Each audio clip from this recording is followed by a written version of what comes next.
What's up, guys? My name is Skylar, and today I'm going to walk you through a simple studio setup.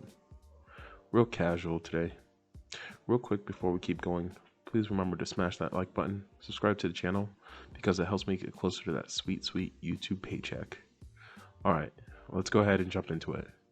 So to start off, I'm moving some reflectors, filters, a white backdrop, a blue backdrop, and some lights out of the way so I can start with setting up the Julius Studio Tripper background support stands. The link to them will be in the description below. These stands hold the background so that I'm able to have backdrops for models. I'm getting the bars out of the bags now.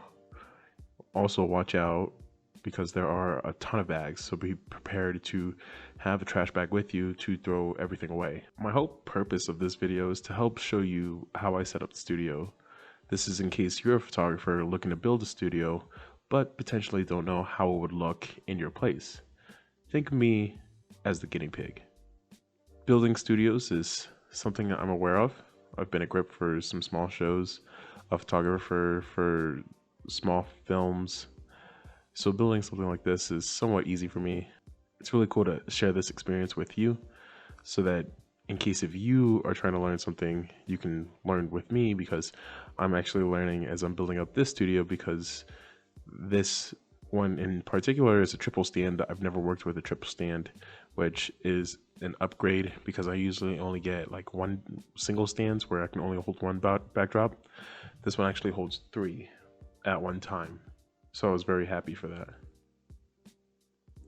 Also, small plug, please remember to like the video if you liked it, subscribe to the channel for more content. My budget was about $300, which is what I was willing to put into a new studio. It's not a lot because I already have lights, I have tripods, I have filters, the basics to what someone would need in building a studio. Although that is true, in case if you are looking for lights, I would suggest the LimoStudio Photography Photo Portrait Studio Lighting Kit. That link to the product will be in the description below as well. And since I already had that kit from about 2 years prior, I didn't need to spend money on lights. Essentially what I wanted to do was just get the basic essentials for what I needed in order to get the studio started and be able to take some shots. So very simple setup, very basic setup, and surprisingly enough, you don't need much in order to build a pretty decent studio, professional grade photography. Because I already saved some of this equipment, I was able to put more money into the camera itself. So key thing to remember is to always save your equipment. No matter what you're going through, save your equipment. Times are tough, you have to sell some things. Don't sell your equipment. Save your equipment, because you never know when you're going to be coming back to that same spot of where you were as a photographer, and you'll realize, man, if only I had that thing that I didn't sell. I personally had to go through a couple of those times. It's not the best, it's not ideal. Just from one photographer to another, save your equipment. I'll go ahead and cut it dry right now. Save your equipment. Now is a great time to talk about the backdrop. As I'm putting the backdrops on the stands, I'm placing rubber bands on the ends of the backdrops. So on the ends of the poles up top, I'm placing rubber bands on them so that when I do put the backdrop on there, when I cut it open, it'll sink down and it'll keep going until there's no more backdrop. It's just this wooden pole that's holding the paper, the material. In order to prevent that from happening, that's why I place rubber bands on the poles. Once the backdrop falls, it's pretty difficult to bring it back in. So I always have rubber bands and masking tape just on the side whenever I need it. And here's a full view of how the backdrop looks. It's stable, sturdy. I place sandbags on the bottom of the stands and the lights in order to keep everything in one place.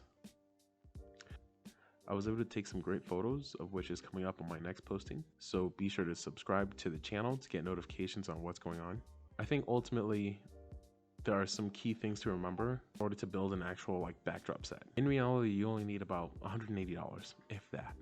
That'll be the backdrop stand, that'll be a light kit, and that'll be some white paper and boom, you have a full studio. Then after that, you can get some filters, some reflectors, some tripods, better lighting equipment, so on and so forth, so that you are always up to date.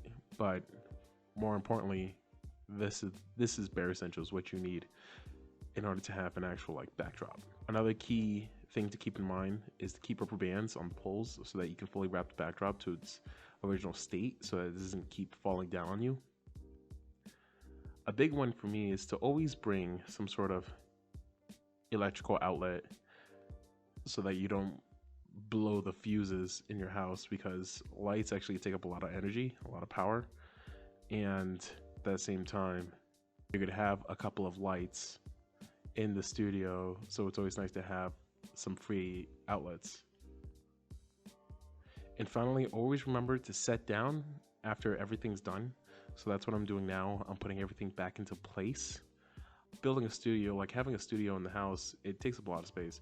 So it's always nice to be able to walk around the room. Like if you have this in a room, if you have this in a closet, or if you have this in the living room, it's always nice to walk around. You want to have your space. So I like to set down after I'm done setting up and taking my shots and doing what I need to do, because it reminds me where everything is, and overall it just looks nicer. That is all for the time lapse of the studio setup. I hope you learned something new. If you have questions about anything on here, what I did, something that I could have explained better, something that I missed, please don't hesitate to ask me in the comment section below. And yeah, if you liked the video, please be sure to smash that like button. Don't forget to subscribe to the channel for more content. Until next time, peace out, guys.